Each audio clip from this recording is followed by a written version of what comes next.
अस्सलाम वालेकुम, मेरा नाम है इमरान जान और आप देख रहे हैं मेरा यूट्यूब चैनल। आज की इस वीडियो में रेमंड डेविस के हवाले से थोड़ा मैं जिक्र करूँगा। एक किताब है डर्टी वॉर्स, जिसके बारे में मैंने थोड़ा बहुत जिक्र अपनी पिछली वीडियो में भी किया था, जिसकी लिंक आपको ऊपर यहाँ पर नज़र आएगी। You can click on that if you want to see that. This is not however a review of that same book. उस किताब में और बहुत सी चीज़ें हैं, बहुत लंबी किताब है, लेकिन रेमंड डेविस के हवाले से जो कुछ उसमें मेंशन है, और जेरेमी स्केल की बहुत ही अच्छी इन्वेस्टिगेटिव जर्नलिज्म है, कुछ बातें हैं जो कि मुझे पता नहीं थी, और आई एम श्योर कि पाकिस्तान में काफ़ी लोगों को उन बातों का पता नहीं था। शायद जितने भी सहाफ़ी हैं और कॉलमिस्ट हैं उनको पता था उन बातों का, लेकिन इवन इफ़ दे न्यू, उसका खुल के जिक्र कभी होता नहीं था। मेन स्ट्रीम मीडिया में इन बातों का जिक्र नहीं होता। So today I'm going to mention and explain one by one everything that I came across in that book regarding Raymond Davis that much of the people in Pakistan before did not know. So starting right now, number one, सबसे जो पहली बात है वो Raymond Davis के हवाले से उसके बारे में बातें होती थी कि वो CIA के लिए काम कर रहा था, प्राइवेट कॉन्ट्रैक्टर था, और ब्लैक वाटर के लिए भी उसने काम किया था। All of these things are true, ये सारी बातें सच हैं, ये सब ऐसा ही था। लेकिन ये मुझे पता नहीं था और बहुत से लोग को पता नहीं था इस बात का कि वो कुछ पाकिस्तानी हाई रैंकिंग ऑफिशियल्स और पाकिस्तानी फर्म्स के लिए भी काम कर रहा था। He was providing services to Pakistani firms, including one name that stood out to me was Kestrel Logistics.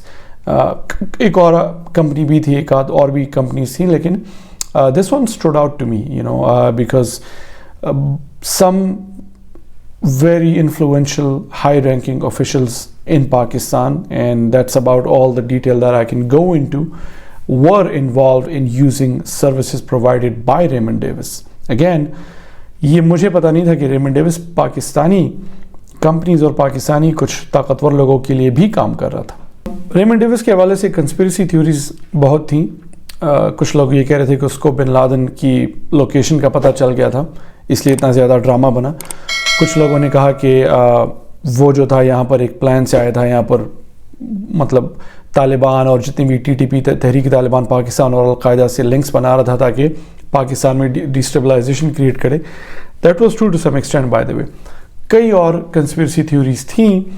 एक कंस्पिरेसी थ्योरी जो कि बहुत ज़्यादा उसके बारे में भी जिक्र हुआ और काफ़ी लोगों ने उसको माना नहीं, including my self at the time, वो ये कि रेमंड डेविस पाकिस्तान में इसलिए था क्योंकि उसका एक प्लान ये भी था कि वो पाकिस्तान की न्यूक्लियर असासे जो हैं उनको किसी तरह से पाकिस्तान से छीन ले, किसी तरह से पाकिस्तान को में ऐसे हालात वो बना ले। इसीलिए वो तालिबान और अलकायदा से लिंक उसने बनाए थे और उनको पैसे भी दे रहा था, उनसे उसके बड़े सीक्रेट लिंक्स थे। तो ये सब इसलिए कर रहे थे कि ऐसी सिचुएशन बनाई जाए कि पाकिस्तान की न्यूक्लियर असासे जो हैं, जौहरी ताकत जो पाकिस्तान की है, वो पाकिस्तान से ले ली जाए। ये कंस्पिरेसी थ्योरी नहीं थी। मुझे इस किताब से इस बात का पता चला। ये हकीकत थी, ये प्लान वाकई में ये एक मंसूबा था जिसको कहते हैं joint special operations command, JSOC उसको बोलते हैं। ये एक अमरीकी डिफेंस डिपार्टमेंट का इदारा है और ये 1990s से ये इदारा बहुत फ़ाल और बहुत इफ़ेक्टिव तरीके से इस मकसद के लिए काम कर रहा है कि जितने भी ममालिक में न्यूक्लियर वेपन्स हैं जो कि अमेरिका के लिए कल को थ्रेट्स बन सकते हैं, उनको नाकारा किया जाए, न्यूक्लियर वेपन्स किसी तरह से ले लिए जाए उन ममालिक से। So this was no conspiracy theory at all, this really was a solid and a real plan. जो एक दूसरी हकीकत थी जो कि इस किताब से मुझे पता चली, एंड अगेन ये सारी वो चीज़ें हैं, ये वो हक़ाइक़ हैं जो मुझे पता नहीं थे। अगेन शायद लोगों को पता था इन बातों का, लेकिन कंस्पिरेसी थ्योरीज और हक़ाइक़ इतने मिक्सड अप हो गए थे कि ये पता लगाना मुश्किल था कि सच क्या था और झूठ क्या था। तो जो अहम बात दूसरी मुझे इस किताब में पता चली वो ये थी कि जिस तरह भी मैंने जिक्र किया कि रेमंड डेविस पाकिस्तान में तालिबान और अलकायदा से कॉन्टैक्ट्स बना रहा था और उनके साथ एक्टिवली सीक्रेट कम्युनिकेशन उसकी जारी थी। एट द सेम टाइम अमरीकी हुकूमत, ओबामा एडमिनिस्ट्रेशन, जो ओबामा इंतज़ामिया था, वो अलकायदा के ख़िलाफ़ बातें करना और हम दहशतगर्दों के साथ we don't negotiate with the terrorist and all that, ये सारा रेटरिक भी वाशिंगटन DC में चल रहा था। लेकिन रेमंड डेविस सीक्रेट यहाँ पर, according to a proper plan put in place by the CIA in Langley and by the White House, Obama's White House, he was having active contacts with these Taliban elements and Al-Qaeda elements for the sole purpose to create chaos inside Pakistan so that a situation could be created where the United States will come and say, you know what, we need to take away your nuclear weapons because if these guys, अगर ये तालिबान, ये सारे लोग काबिज हो जाएंगे तो इनके हाथ में ये जौहरी ताकत आ जाएगी और ये अमेरिका पर हमला कर सकते हैं। ये सिचुएशन बनाने के लिए जिस हकीकत का मैं जिक्र कर रहा हूँ, जो मुझे पता नहीं थी, जो ये चीज़ें हरकतें रेमंड डेविस कर रहा था, ISI का जितना भी रैंक एंड फाइल है, जो एक्टिव प्लेयर्स थे ISI के उस टाइम, ऑन ग्राउंड जो एक्टिव थे, उनको इन चीज़ों का पता था। They knew about this. ऐसा नहीं था कि उनको पता नहीं था। रेमंड डेविस जो कर रहा था, they already knew about this. जो मेरे लिए शॉकिंग बात थी, ये rank and file members ISI के ऑन ग्राउंड जो थे, ये अपने टॉप ब्रास को कन्विंस नहीं कर पा रहे थे, क्योंकि वो टॉप ब्रास बहुत ज़्यादा US फ्रेंडली था, वो प्रो US था। उनको ये लोग कन्विंस नहीं कर पा रहे थे कि भाई ये रेमंड डेविस और इस तरह के और जितने लोग हैं जिनको आप लोगों ने, बहुत ज़्यादा लोगों को वीज़ा दे दिए गए थे। ज़रदारी की हुकूमत ने बहुत ज़्यादा लोगों को आंखें बंद करके उस वक्त अमेरिका के लोगों को वीज़ा दे दिया था, जिसमें बहुत सारे, ऑलमोस्ट सारे के सारे स्पाइस थे, और वो एक ही मकसद के लिए पाकिस्तान आए थे।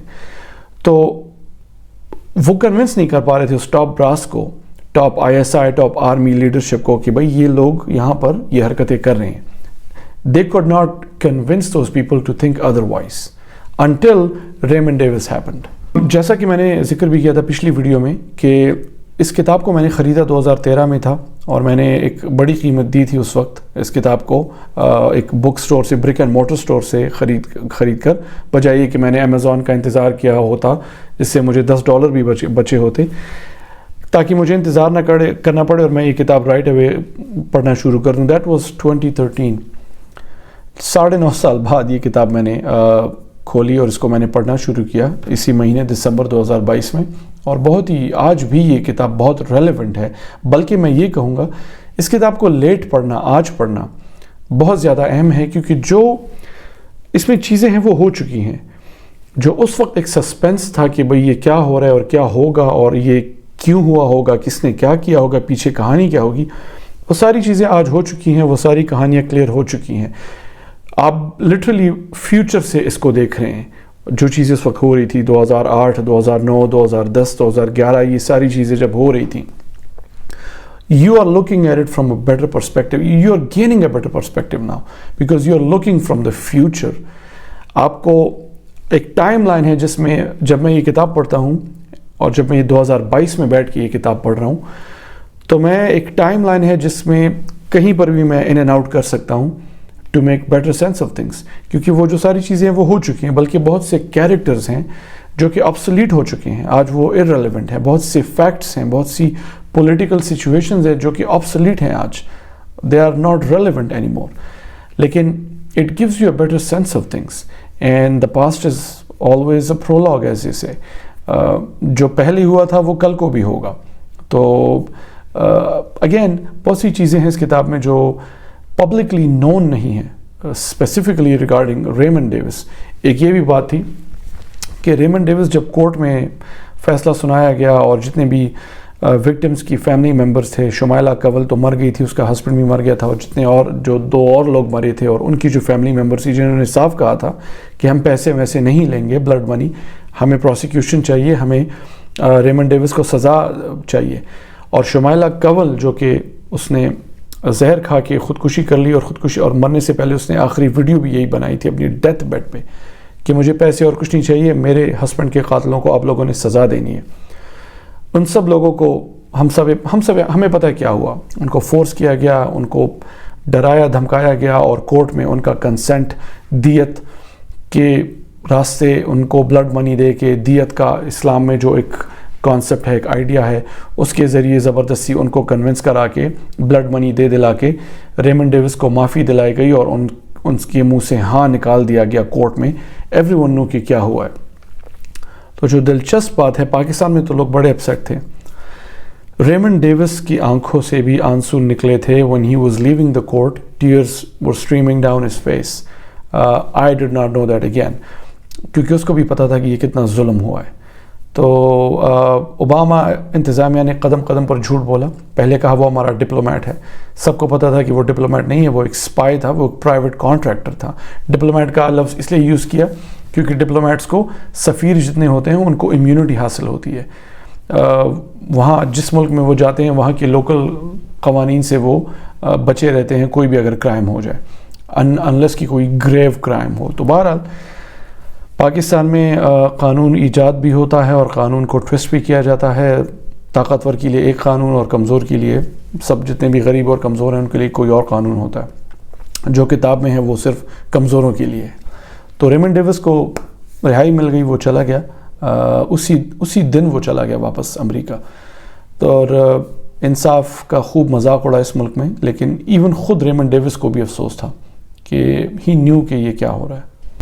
انہی کنسپیریسی تھیوریز میں ایک کنسپیریسی تھیوری یہ بھی تھی کہ ریمنڈ ڈیوس جو تھا مے بی یہ CIA کا اسٹیشن چیف تھا پاکستان میں، جو کہ بہت ہی اہم فگر ہوتا ہے کسی بھی ملک میں، CIA کا اسٹیشن چیف. یہ conspiracy theory by the way was because of the Banks situation. By Banks what I mean is Jonathan Banks اس وقت CIA کا اسٹیشن چیف تھا پاکستان میں، اور everything was fine until ہوا یہ کہ اوباما انتظامیہ نے امریکہ میں ایک لا سوٹ کو الاؤ کیا، جس لا سوٹ میں ممبئی میں جو انڈیا ممبئی میں جو اٹیک ہوا تھا اور اس میں کافی جو لوگ مرے تھے، 2008 میں یہ اٹیک ہوا تھا، اس کا الزام ہمیشہ ISI پہ لگا. تو جو ISI کا چیف تھا اس وقت، احمد شجاع پاشا، اس کا نام اس لا سوٹ میں اس میں مینشن ہوا کہ he should be prosecuted for this crime. ISI کو بہت غصہ آیا اور انہوں نے ریٹیلیٹ کیا، اور CIA اسٹیشن چیف، جو کہ ہمیشہ یاد رہیں کسی بھی ملک میں CIA کا اسٹیشن چیف ہو، اور اسپیشلی سینسٹیو ممالک جو پاکستان جیسے ممالک ہیں، تو اٹس اے سیکرٹ فگر، کسی کو پتہ نہیں ہوتا. It's good for the security of not only that office but their work also. ISI نے ریٹیلیٹ اس طرح کیا کہ انہوں نے لیک آؤٹ کر دیا جانتھن بینکس کا نام ایک لا سوٹ میں جو کہ پاکستان میں انیشیٹ ہوا، اور اس میں جانتھن بینکس کی آئیڈینٹی جو ہے وہ لیک ہوئی. He had to be whisked out of the country that same day. ان کو اس کو جانا پڑا، اور اسی دن کوئنسیڈنس یہ ہے کہ اگلے دن یا اسی ہفتے دس ریمینز انکلیئر، لیکن انہی دنوں میں ریمنڈ ڈیوس پاکستان آیا. So many people believe in this conspiracy theory that he was probably the CIA station chief. اب یہ وہ کچھ کنسپیریسی تھیوریز ہوتی ہیں جس کو آؤٹ لائٹ مطلب وہ پروف کر دیا جاتا ہے کہ یہ غلط ہے. This has never been proven either to be true or false. So this one is unknown. شاید وہ تھا، شاید وہ نہیں تھا. لیکن جس طرح میں نے پہلی والی کنسپیریسی تھیوری کا ذکر کیا کہ نیوکلیر آرسنل لینے والی بات جو تھی، that was to my surprise by the way, that was a real plan. That was no conspiracy theory at all. یہ بہت زیادہ ڈرا دینے والی بات ہے. ایک بار پھر جو امریکی صحافت ہے، جو کہ ایک بہت بڑا مذاق ہے، بھلے وہ نیو یارک ٹائمز ہو، واشنگٹن پوسٹ ہو، جو بھی ہو، سب سے بڑا جو مذاق ہوا کہ جب پتہ چلا کہ ریمنڈ ڈیوس ڈپلومیٹ نہیں تھا بلکہ ایک پرائیویٹ کانٹریکٹر تھا، ایک اسپائی تھا بلیک واٹر کے لیے اور CIA کے لیے کام کر رہا تھا. تو اوباما انتظامیہ نے نیو یارک ٹائمز اور واشنگٹن پوسٹ اور ان سب اخباروں کو کہا کہ آپ لوگ اس خبر کو فی الحال دبا کے رکھیں، پبلش نہ کریں. And they agreed. ان اخباروں نے اس خبر کو نہیں چھاپا. تو جو بھی آزادی صحافت کے نعرے لگتے ہیں، یہ وہی اخبار ہیں جنہوں نے کہا تھا کہ ہاں عراق میں ویپنز آف ماس ڈسٹرکشن ہیں، اور بش جو انویژن کر رہا ہے تو Saddam Hussein is a real danger, is a real threat. یہ وہی اخبار ہیں. All the news that is fit to print. That's the biggest joke, the biggest bullshit. Journalism is practiced by the New York Times. Proudest democracy in the world, United States. انہوں نے تو اپنی صحافت کو چپ کرا دیا، لیکن جو ہمارے ملک میں سپائز ہیں انہوں نے اپنے ٹاپ براس کو، جس طرح بھی میں نے کچھ منٹ پہلے ذکر کیا، اپنے ٹاپ براس کو، اپنے باسز کو اس بات کا باور نہیں وہ کرا سکے کہ بھئی یہ جو ریمنڈ ڈیوس ہے اور اس طرح کے اور جتنے بھی سپائز اس ملک میں ہیں، یہ جو چیزیں کر رہے ہیں یہ ٹھیک نہیں ہے، اور ہمیں جو یہ کہہ کے آئے ہیں یہ وہ کام نہیں کر رہے، یہ کچھ اور چیزیں کر رہے ہیں. تو جب تک ریمنڈ ڈیوس کا واقعہ نہیں ہوا تھا 27 جنوری 2011 کو، تب تک وہ لوگ کوئی ہل نہیں رہا تھا، کوئی اپنی سوچ نہیں بدل رہا تھا. سو اس دن بھی ہمیشہ کی طرح کمزور ہارا اور امیر اور طاقتور جیتا، اور جو کہ ہمیشہ ہوتا رہا پاکستان میں، شاید ہوتا ہی رہے گا. Let me know of your opinions in the comment section, and please do subscribe to the channel. Thank you so much.